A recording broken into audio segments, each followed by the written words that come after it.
박근혜 전 대통령 검찰 기소 전 5차례 옥중 조사를 받았는데요. 당시에 진술 조서 내용이 일부가 공개가 됐습니다. 주요 내용을 3가지 분야로 나누어서 정리를 해드리도록 하겠습니다. 자, 먼저 3가지 내용, 크게 저희가 분류를 해봤는데요. 첫 번째, 뇌물수수 및 직권남용, 강요 혐의에 대한 진술 내용을 살펴보도록 하겠습니다. 자, 일단 직권남용과 강요가 이 혐의 18가지 중에 가장 많은 건수를 차지하는 내용이죠. 그렇죠. 이제 뇌물수수는 이제 K재단, 미래재단, 두 개를 얘기 나오는 건데, 그 K재단, 미래재단 같은 경우에는 직권남용 혐의도 들어가 있습니다. 그리고 이제 강요 같은 경우는 뭐가 있냐면, 그 사기업의 인사에 개입했던 부분들 있지 않습니까? 막 KT 얘기도 나오고 KEB 하나은행 얘기도 나옵니다. 그런 인사를 개입한 부분들, 그다음에 예를 들면 그 KD 코퍼레이션 관련해서 현대자동차에 납품을 강요했던 부분들, 그걸 이제 강요라고 얘기를 한 거죠. 직권남용 강요. 그리고 지금 이 부분이지 않습니까? 승마 지원을 삼성에게 강요했다라는 혐의를 받고 있는 부분, 이 부분에 대해서 박 전 대통령이 이런 진술을 했군요. 최순실이 내 성격을 알기 때문에 나에게 그런 말, 즉 승마 지원을 부탁하는 말 자체를 할 수가 없다. 이런 얘기를 했다네요. 그러니까 그 얘기예요. 야, 내가 측근들 부탁을 들어주는 사람이 아니야, 나는. 그러니까 최순실이라는 사람 나랑 40년이나 지내서 나를 잘 알기 때문에 나한테 그런 부탁하면 나한테 바로 레이저 맞아. 이 얘기입니다. 그리고 또 얘기 나오죠. 이재용 부회장과 질책했다. 어이가 없다. 어떻게 질책을 하나. 내가 제일이라서 삼성의 승마협회를 맡는다. 고맙게 생각하지 않겠는가. 저건 그런데요. 이 부분은 이재용 부회장 질수가 달라요. 그러니까 이재용 부회장 그렇게 얘기했잖아요. 독대했는데 대통령이 내가 그 승마협회 지원한 도대체 어떻게 된 겁니까? 라고 얘기해서 레이저를 맞고 회의 돌아도 딱 소집해서 측근들한테 야 청와대 들어갔더니 막 VIP가 레이저로 쏘면서 승마협회 하라고 하는데 어떻게 된 거 알아봐. 이렇게 얘기했다는 거 아니겠습니까? 그렇죠. 그럼 이재용 부회장과의 진술이 다른 거죠. 그건 다른 거죠. 그러니까 왜냐하면 이재용 부회장 입장에서는 뇌물이 아니라 나는 강요, 이 직권남용, 이 어쩔 수 없이 나는 돈을 냈다는 부분이고 박근혜 전 대통령은 대가성 있는 뇌물도 아니고 내가 강요한 것도 아니고 삼성이 자발적으로 알아서 K재단, 미래재단, 독일에 돈을 보냈다라는 게 박 전 대통령 입장이니까 진술이 다른 거예요. 그렇군요. 그리고 또 뇌물수수 혐의가 씌워진 부분에 대해서는 아주 격한 반응을 보였다면서요? 예. 검찰에서 이제 조사를 5번이나 했었는데요. 그때 박근혜 전 대통령은 뇌물수수는 대통령으로서 할 수 없는 아주 더러운 일이다. 재임 3년 반을 고생인지 모르고 살았는데 어떻게 검찰이 나를 이렇게 더러운 사람으로 만드나라고 강력하게 항의를 했다는데 아까 이제 직접 김태현 변호사가 설명한 부분 중에 미르재단, K스포츠재단 이런 데 낸 돈, 강요 이렇게 한 거 이런 거에 대해서도 만약에 내가 어떤 대가로 이런 돈을 받았다면은 그걸 몰래 받는 거지 어떻게 이렇게 공개적으로 어디 재단에 내라고 이렇게 하겠느냐 이런 얘기거든요. 근데 이제 검찰에서도 저기에 전체 기업이 51개인데 그중에 3개 기업, 즉 삼성이라든지 롯데라든지 몇 개 기업만 뇌물로 했거든요. 즉 다시 말하면은 삼성, 롯데 등 일부 기업체는 그냥 그 재단에만 낸 것이 아니고 뭔가 대가를 바라고 낸 거다. 그런 여러 가지 정황들이 있다라고 해서 뇌물로 한 거기 때문에 그냥 일반적으로 K재단, 미르재단 이거하고는 좀 차이가 있다. 이렇게 볼 수가 있습니다. 자, 그리고 한국 동계 스포츠 영재재단 이 부분에 대해서도 삼성에 지원을 하도록 강요를 했던 부분 이 부분에 대해서는 또 이렇게 얘기했습니다. 장시호가 이번에 보도를 보고 나서 이 장시호가 최순실 언니의 딸이라는 걸 알게 됐다. 그 전엔 장시호가 어떤 인척관계로 내 주변에 있는 사람인지조차 모르고 있었다. 이런 식의 진술을 하는군요. 자, 근데 이런 진술들은 사실 변호인들과 다 상의 끝에 검찰 진술에선 이렇게 답해라라고 코치를 받은 그런 진술이겠죠. 근데 이제 저 진술 같은 경우는 약간 이런 점들이 있어요. 그러니까 저게 최순실 장시호를 알았냐 몰랐냐가 중요한 건 아닌데 물론 주변 정황 문제는 되겠죠. 장시호 씨가 그런 얘기를 한 적이 있습니다.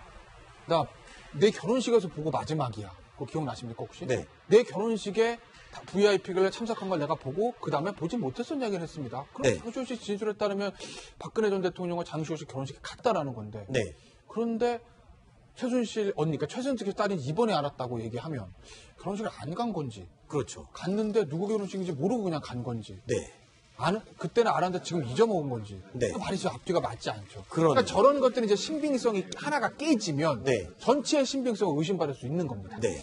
자, 그리고요, 이 최순실과의 관계 또는 세월호 당일의 행적에 대해서도 검찰에서 제출한 내용이 공개가 됐습니다. 자, 이 세월호 당일의 행적에 대해서 이렇게 얘기를 했습니다. 피곤이 쌓여 몸에 좋지 않았다. 마침 당일 특별한 일정이 없어서, 자, 빨간 줄이 쳐 있죠. 관저에서 조금 편하게 일했다. 관저에 머물렀던 부분을 본인은 이렇게 얘기했습니다. 조금 편하게 일했다. 자, 그러면서요. 하지만 당시 김장수 국가안보실장에게 보고를 받고 사태의 심각성을 확인해 필요한 조치는 모두 취했다라고 답을 했습니다. 자, 그렇습니다. 지금 말씀하신 것처럼 이제 세월호 때 본인이 몸이 좋지 않아서 관제에 머물렀다는 건 인정을 합니다. 네. 하지만 이제 그때 당시 나왔던 여러 의혹도 있었죠. 뭐 시술을 받고 있었던 거 아니냐 여러 의혹들에서 다 부인을 하는데 사실 그 점은 최근에 이제 관저의 요리사로 있었던 사람의 인터뷰에서도 확인이 됩니다. 그러니까 그분의 증언도 박전 대통령이 관저에 있었지만 거기서 뭐 별다른 뭐 시술을 받고 이런 건 아니다. 그리고 이제 김장수 실장으로부터 보고를 받고 나서 자기가 지시한 내용들에 대해서도 청와대에서 여러 차례 공개를 했기 때문에 저 자체가 거짓 진술이라고 보기는 힘들 것 같습니다. 네. 자, 다음 내용. 이 최순실 씨에 대해서는 이렇게 진술했습니다. 최순실은 나서는 사람이 아니어서 비선이 아니라고 생각했다라고 얘기를 하고 있습니다. 그러면서 나의 말이 국민에게 좀 더 쉽게 이해될 수 있도록 말을 가다듬어 주는데 감각이 있었다. 자, 1차, 2차, 3차에 걸친 대국민 이 사과문을 발표할 때의 내용과 크게 달라진 건 없는 것 같습니다. 그런데 이 비선 실세 아니다라고 하는 최순실 나서지 않는다. 말이 앞뒤가 안 맞지 않습니까? 나서지 않는 사람이 비선 아닌가요? 그러니까 사실 저 부분은 박근혜 전 대통령이 어떤 말씀하셨던 대로 사과 1차, 2차, 3차부터 일관된 생각이에요. 그러니까 네. 저게 뭐 본인의 생각인지 뭐 아니면 일부러 저렇게 말을 하는 건지 뭐 알 수가 없으나 왜냐하면 그 얘기 항상 하잖아요. 40년 직이야. 나 이 생활들을 도와준 사람이야. 그렇지 그런 걸 줄 알고 나는 경계의 담을 내가 좀 멍하게 쌓지 못해서 이런 얘기를 합니다. 네. 그런데 박근혜 전 대통령의 최순실 씨가 비선실세 활동을 하는 건지 아닌지는 몰랐다고 하더라도 100번 양보해서 네. 그렇더라 하더라도 최순실 씨로 인해서 일어났던 그 모든 것에 대해서는 박근혜 전 대통령이 무한 책임지는 것이 맞죠. 네. 왜냐하면 나는 비선인지 몰랐다 하더라도 그런 사람들 밖에서 대통령 이름을 팔고 돌아다니는 거 이걸 체크하라고 민정수석도 놔두고 검찰이고 그렇게 하는 거 아니겠습니까? 그런데 박근혜 전 대통령이 그걸 못했다. 그 부분에 대한 책임은 오로지 박 전 대통령 질 수밖에 없는 것이죠. 네. 자, 그리고 세 번째로요. 문화예술계 블랙리스트에 대해서는 뭐라고 검찰에서 진술을 했는지 내용을 살펴보겠습니다. 특검 수사가 이뤄진 이후에 블랙리스트라는 단어를 처음 들었다. 특검 이후에 블랙리스트라는 말을 들었다는 겁니다. 그리고 내평소 신념은 종북 친북 단체들이 문화예술을 빙자해 국민을 현혹하는 것은 막아야 한다는 것이다. 자, 이 말을 보면은 즉 블랙리스트라는 단어는 처음 들었지만 이 종북 친북 단체들의 문화예술 행위에 대해서는 제재를 좀 했다라는 걸 인정하는 부분이 담긴 그렇지 않습니까? 아닙니까? 그러니까 일관됩니다. 지금 네. 박근혜 전 대통령의 검찰 진술 내용을 가만히 들여다보면 이 자기의 혐의를 벗기 위해서 굉장히 정교하게 설계되어 있는 답변을 하고 있는 겁니다. 나는 블랙리스트라는 단어를 쓰지 않았다. 그리고 저렇게 이렇게 하라고 구체적으로 지시를 하지 않았다.